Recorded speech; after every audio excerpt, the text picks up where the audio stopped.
Madinah. Kemudian Rasulullah menahan laju kedatangan mereka di daerah Badar, sekitar 70 km dari sini.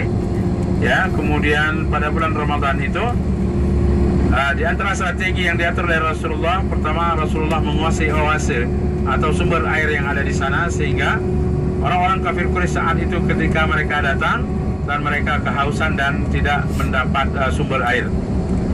Peperangan sangat dahsyat sekali. 300 orang pasukan muslimin melawan lebih dari 1000 orang-orang kafir Quraisy. Namun Allah Subhanahu wa taala memberikan kemenangan yang luar biasa, kejayaan Islam yang pertama, sehingga yang disebutkan dalam Al-Qur'an, kam min fi'atin qalilatin ghalabat fi'atan katsira biidznillah. Kelompok yang sedikit mampu mengalahkan kelompok yang banyak dengan izin Allah Subhanahu wa taala. Peperangan yang sangat dahsyat ini meninggalkan dendam yang sangat luar biasa bagi Hindun, pemuka Quraisy saat itu, yang suami dan anak-anaknya mati dalam pertempuran di Badar, dalam perang Badar pada bulan Ramadan. Panglima yang paling hebat dalam peperangan tersebut adalah Hamzah bin Abdul Muttalib. Sehingga kebencian dan dendam Hindun tadi itu beliau hasut kembali orang-orang kafir Quraisy.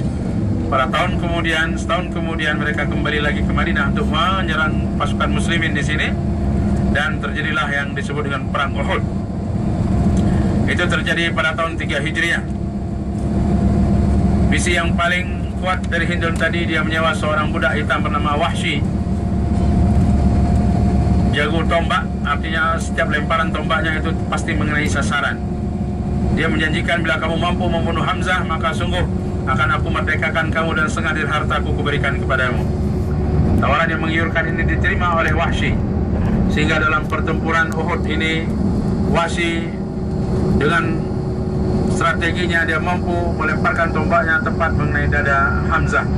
Hamzah adalah paman Rasul sallallahu alaihi wasallam, orang yang paling gigih dalam memperjuangkan agama yang mulia ini. Syahidlah Hamzah dalam pertempuran tersebut. Ketika berita syahidnya Hamzah didengar oleh Hindun, dia pun dengan beringasnya membawa belati atau pisau, lantas dibelahnya dada Hamzah. Selanjutnya jantungnya pun diambil dipotong, lantas dikunyahnya. Ketika dia ingin menelannya, dia tidak akan mampu menelannya. Sungguh Rasulullah menceritakan bahwa Allah tidak mengizinkan sedikit pun dari tubuh Hamzah untuk masuk ke dalam neraka.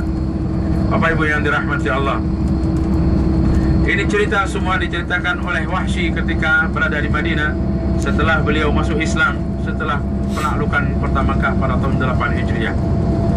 Rasul sallallahu alaihi wasallam senantiasa mengajarkan kepada para sahabat, bila punya kesempatan hendaknya hadir ke daerah Uhud ini untuk mengambil pelajaran penting dalam pertempuran yang sangat dahsyat tersebut, di mana kaum muslimin Rasul sallallahu alaihi wasallam memerintahkan di bawah pimpinan Mus'ab bin Umair 70 para pemanah Rasulullah tempatkan di atas puncak suatu bukit kecil bernama Jabal Ruman.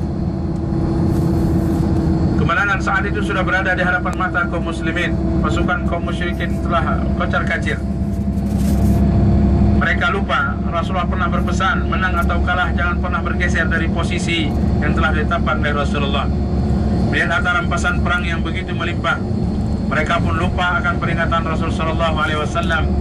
Lantas mereka pun turun dari bukit. Melihat keadaan seperti ini, saat itu Khalid bin Walid belum Islam. Dia pun mengambil alih dari belakang. Kemudian dengan pasukan berkudanya dia memukul mundur pasukan muslimin sehingga kocar-kacir. Rasulullah sallallahu alaihi wasallam pun sangat terjepit saat itu. Beberapa orang sahabat membentengi Rasulullah sehingga Rasulullah naik ke atas Jabal Uhud. Jabal Uhud itu berada di sebelah kanan kita Bapak dan Ibu, memanjang. Uhud artinya satu. Kalau mungkin bahasa kitanya satu bukit barisan yang memanjang. Sehingga Rasul sallallahu alaihi wasallam di dalam sejarah disebutkan kakinya terluka, giginya pun patah dikarenakan keadaan yang sangat genting saat itu. Subhanallah, ini pelajaran penting. Ketika tidak menaati perintah arahan daripada Rasulullah sallallahu alaihi wasallam atau seorang pimpinan, maka tentunya musibah besar yang akan didapatkan. Bapak Ibu yang dirahmati Allah, kita sudah sampai di daerah Ma'rakah Uhud, tempat pertempuran Uhud.